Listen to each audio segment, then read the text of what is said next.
महासमुंद जिला के कौआझार गांव में सड़क किनारे खड़े ट्रक में लगे आगी। 1/3 धान हा जल के होइस खाक।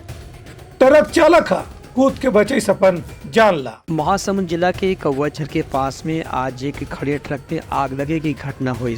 ट्रक चालक ट्रक में आग लगते ही कोनो तरह से कूद के अपन जान बचाए में सफल हो गई। पुलिस ने बताया गया है कि ट्रक में धान के बोरी रखे रही से और पंचर हुए के कारण ड्राइवर ट्रक ला सड़क किनारे खड़े कर दे रही से, लेकिन आग लगे के कारण अभी तक की स्पष्ट नहीं हो पाए है। पुलिस ने बताया गया है कि ट्रक में जो धान रखे रही से उनमें से करीब 1/3 धान जल के राख हो चुके हैं। हालांकि घटना की जानकारी मिलते ही फायर ब्रिगेड की टीम ने मौका में बुला के आग पर काबू पाएगी, लेकिन तब तक के ट्रक में रखे काफी धान जल चुके रही से। फिलहाल घटना के कारण की जांच करे जाते। Bureau report Uttarakhand news.